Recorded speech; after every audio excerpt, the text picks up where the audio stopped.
Empresário individual, também muito conhecido como firma individual, ela é regulamentada desde 2002 pela Lei 10.406 e é para aquela pessoa que quer exercer em nome próprio a atividade daquela empresa, ou seja, para quem pensa em não ter sócio.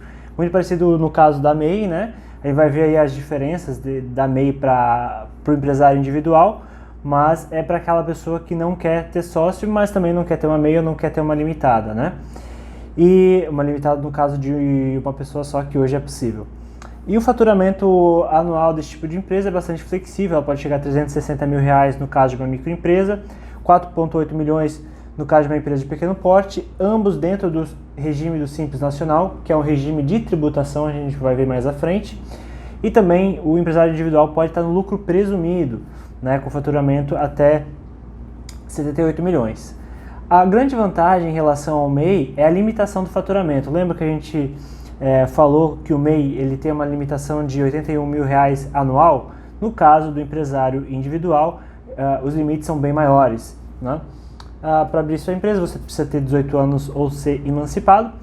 E a grande vantagem, então, além do limite de faturamento, é a questão da flexibilidade do sistema tributário, né? A gente viu que pode estar até dentro do Simples Nacional, flexibilidade do porte, né? Os limites de faturamento, tem uma grande variedade de atividades econômicas para esse tipo de empresa, então é um grande benefício também, várias outras atividades que você, em outros tipos de empresa, não poderia ter, você pode ter dentro do empresário individual.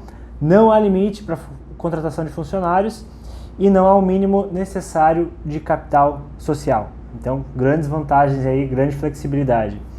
Desvantagem é que tem uma certa complexidade em relação ao acompanhamento, então você precisa de ter uma contabilidade que esteja acostumado com esse tipo de empresa, né? Geralmente, os tipos de empresa mais comum que a gente vê no mercado são as limitadas, são os MEIs, eventualmente sociedades anônimas, né? Mas no caso de empresas muito maiores.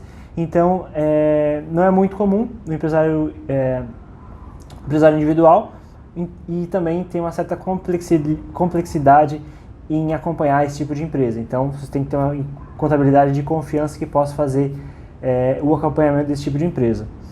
E outra desvantagem em relação ao empresário individual é a não separação entre os bens da pessoa e os bens da empresa, né? Os bens da pessoa podem, sim, ser usados para pagar as dívidas da empresa, então o patrimônio da pessoa entra em jogo aí nessa situação.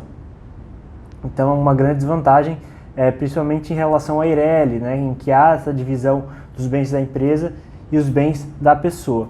E a empresa não pode ser transferida para um outro titular no caso, né, de um falecimento.